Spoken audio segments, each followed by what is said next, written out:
Okay, let's dive right into this explainer and absolutely shatter the myth that putting things off is just, well, simple laziness.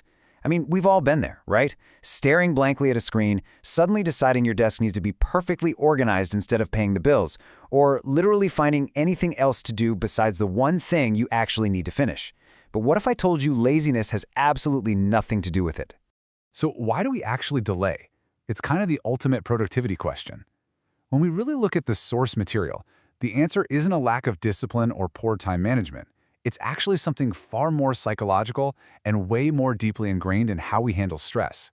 You see, procrastination is actually a complex psychological coping mechanism, and the research breaks this down into 6 distinct behavioral profiles. Basically, driven by these deep underlying fears and resistance, our brains find incredibly creative ways to avoid discomfort.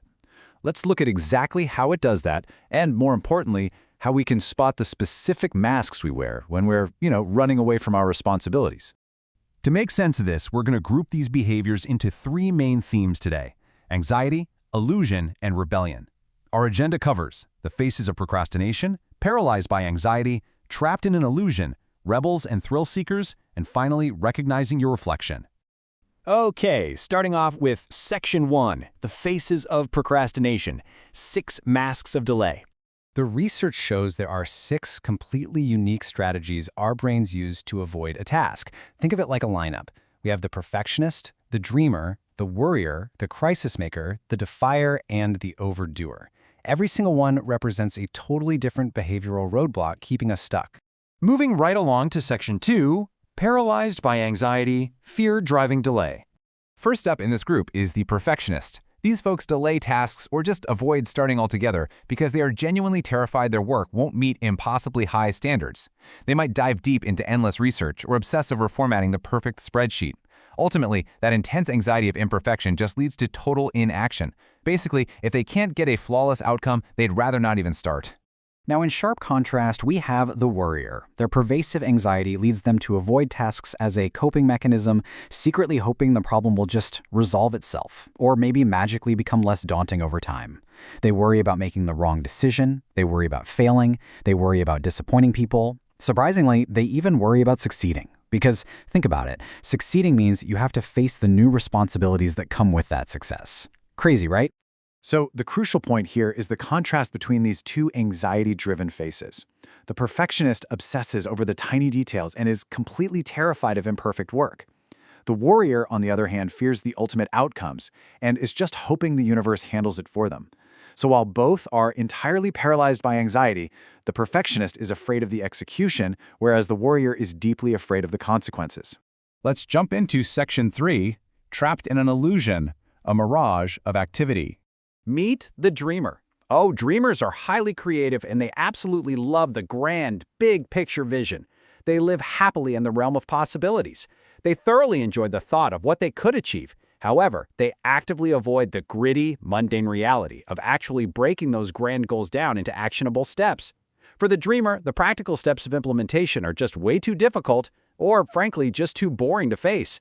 Then we have the over-doer. You might know this as the busy procrastinator. The over-doer avoids high-priority, challenging work by keeping incredibly active with distracting, lower-tier activities. They fill their entire schedule with less important, more manageable, or just seemingly productive work. I mean, they look incredibly busy to everyone else, and even to themselves, but actually it's just a giant active distraction from the critical tasks that genuinely demand their attention. So both the dreamer and the overdoer manage to completely fool themselves and others. The dreamer hides behind a big picture vision to avoid practical implementation, and the overdoer hides behind a facade of being incredibly busy to mask their distraction from critical goals.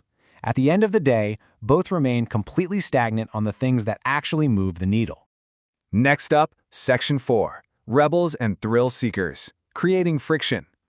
Here we have the crisis maker. We've all heard their famous battle cry, "I work best under pressure," right? The crisis maker claims they actually need this pressure to function. They deliberately delay tasks until the absolute last minute, using the adrenaline rush of a tight deadline to create a temporary burst of focus.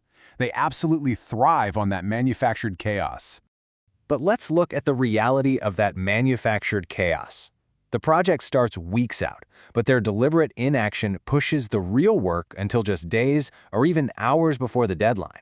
And sure, while they might technically get it done, it inevitably results in rushed, lower quality work, massively increased stress, and totally missed opportunities. That temporary thrill, it comes at a huge professional and personal cost. Our final phase in this lineup is the Defier. The Defier procrastinates to exert control or push back against authority, perceived expectations, or just feelings of being overwhelmed. This is literally a form of rebellion. They might feel deeply resentful about being told what to do or feel suffocated by their obligations. So for them, delaying the task is a passive-aggressive act of non-compliance. It's their silent way of taking the power back. Bringing this to our final part, Section 5, Recognizing Your Reflection, Unmasking Habits. Okay, now that we've examined all 6 profiles, it's time to hold the mirror up to your own daily habits. Here's your action plan.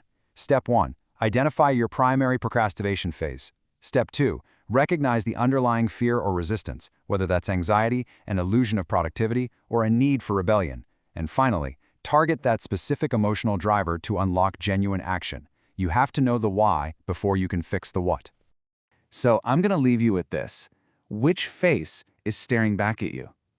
Think about your most recent delayed task. You know, that one heavy thing you are putting off right this very second, and ask yourself this final question. Because identifying your own reflection and acknowledging the real fear hiding behind your delay is quite literally the only way to truly break the cycle. Thanks so much for joining me for this explainer, and hey, good luck unmasking your own procrastination.